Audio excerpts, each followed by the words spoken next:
Welcome everyone to the DT Model Art channel again. I'm your host Dave Thibodeau, and this is part 4 of the McLaren Tamiya 1/20th scale James Hunt M23. And last time I left you, I had the base coats on and all that. You saw how nice that looks. And I'm going to take a little bit of a chance here, like I mentioned in the other video, and I'm going to apply the decals directly over the base coat using a lot of this stuff here. I'm a little low on the microscale red bottle. I need to order some more. So Mark Fit Strong is what I'm going to be using, the Tamiya Mark Fit Strong decal solution, and a little bit of heat from the hair dryer. Now what I'm going to do is I'm going to start applying these decals, and I'm going to start with the stripes. I'm going to start applying these, get them on so you see the process or the technique that I use to apply decals, especially over a flat finish. A lot of skepticism out there on, hey, you can't apply decals over a flat finish, they're going to silver on you. Well, guess what? If you put them on and you use a lot of this stuff, make sure that with heat, you're going to get them to conform if it's a good, nice set of decals. A crappy set of decals are probably not going to work well even on a gloss surface or a flat surface, obviously.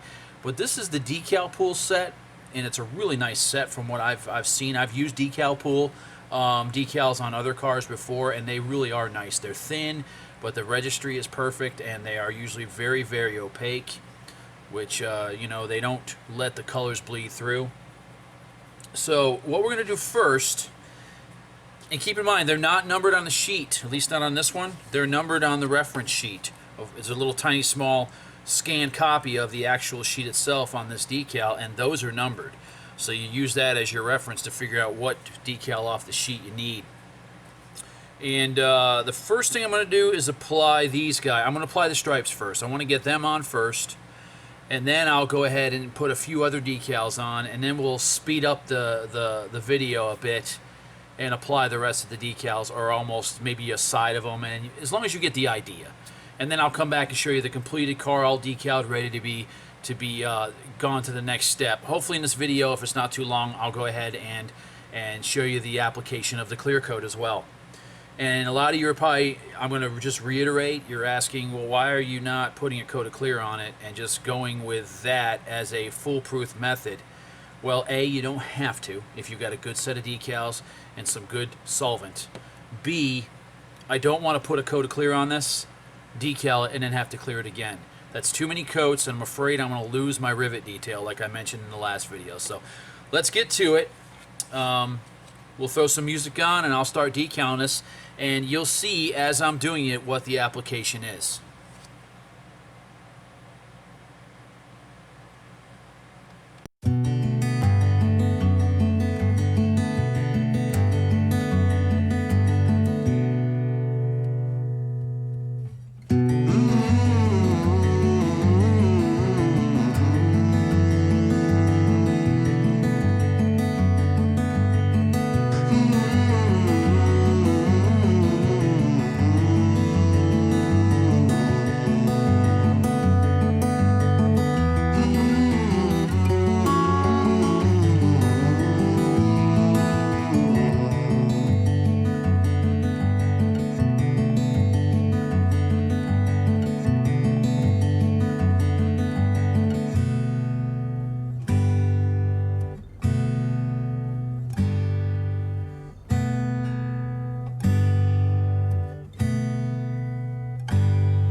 Okay, so all the decals are on the car.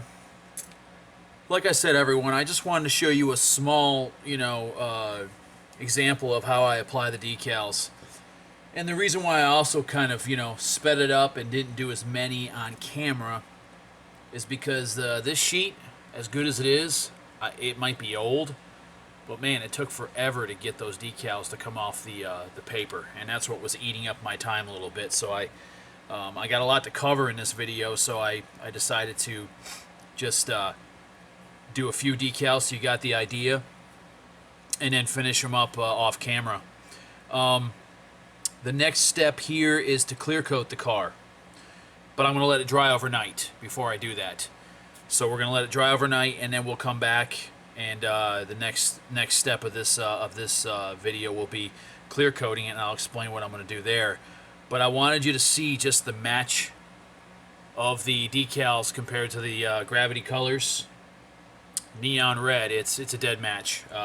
So if you guys have, like I said, the decal pool set of decals to do this car, this stuff is a dead match to the decals.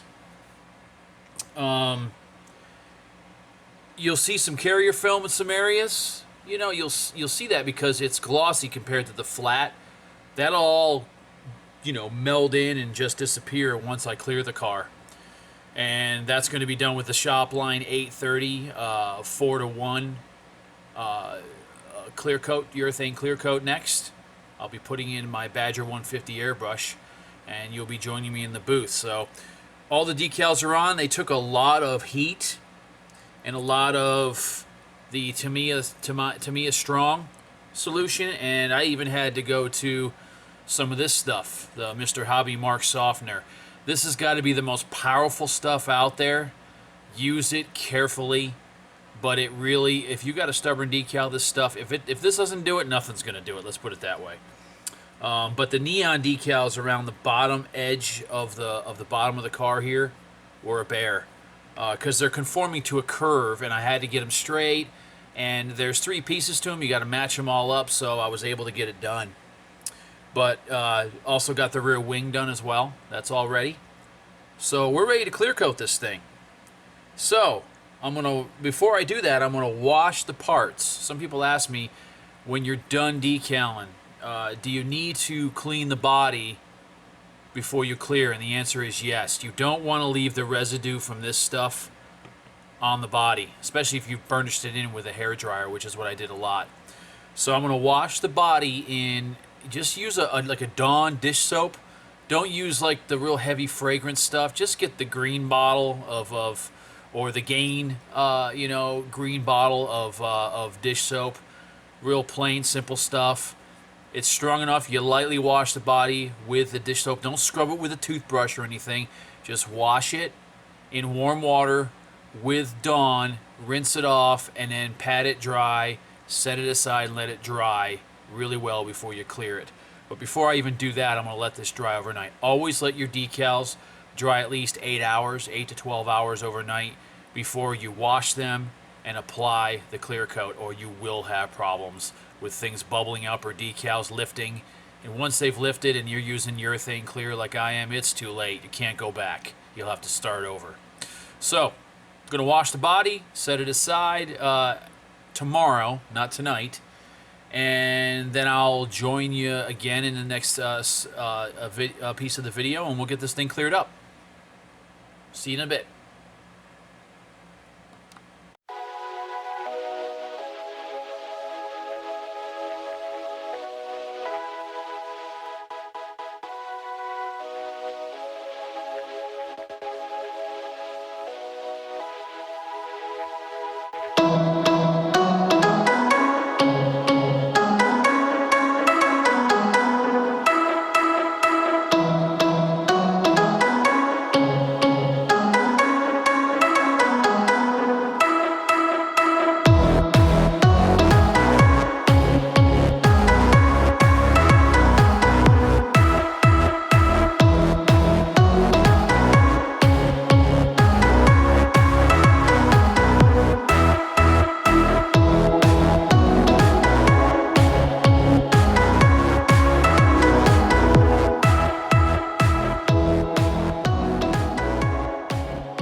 All right, so here we are back at the bench. The M23 is all cleared. It was interesting, let's put it that way. I had a little problem with the clear, the concept over the neon. And I don't know if it's because neons are so porous or what the deal is, but I literally got it broke up. The clear on the first coat broke up, and I stopped right there, let it cure, and wet sanded it, and then applied 2 more coats, and it looks like it saved it from what I can see. Here's the here it is out of the, before I polished it and everything, and it did level out and look pretty darn nice. I still got some areas I want to polish. There's a couple areas where the decal, it didn't lift, it just kind of bubbled a little bit in a few areas, so I've pricked those areas with a pin, and then I'll go over those with the polishing compound and such when I get done.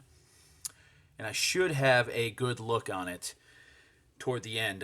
Overall, I'm pleased. I wish it hadn't done what it did, because the trade-off is I had to put another coat of clear on the car, and it did kind of immerse my rivets a little bit, which bums me out a little bit, but I'd rather have a nice finish on it than worry about the rivets not being there. They're there, but they're barely there, unfortunately.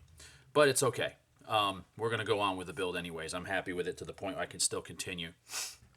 So the next step, which will be on the next video, is again to polish. And I'm gonna cover a small area of the car polishing. Not on this video, next video, because we're running out of time. This video's getting kind of lengthy now. So the next video I'll be polishing using my method, my method that was taught to me by Peter Wingfield, the late great Peter Wingfield. 2000 grit, wet sanded. 5000 Trizac sponge pad, and I'll explain to you how I do both. If you all watched the Ferrari video I did, you know my polishing technique, but I'm going to repeat it here for newcomers or new guys and gals that are watching the video. And then I use my Dremel tool here, which is a cordless micro Dremel, one of the best out there because it has the slowest speeds that you can use acceptable to doing polishing on urethane clear without burning through. So stay tuned for the next video, and I'll be covering that aspect of the build. I hope you guys enjoyed the video and what I've done. And overall, I'm pleased with the car. It's coming along great. I mean, this is starting to look like James Hunt's car for sure. That's the way his car looked. Hopefully the neon is being captured well in the video. And you can see that the red that I painted matches, again, the decals perfectly. I'm really pleased with that. So anyways, thanks for watching. Once again, if you haven't subscribed to my channel, please hit the subscribe button. Like my videos. And please hit the bell so you get notification when I get another video uploaded for you next time. Until next time, take care.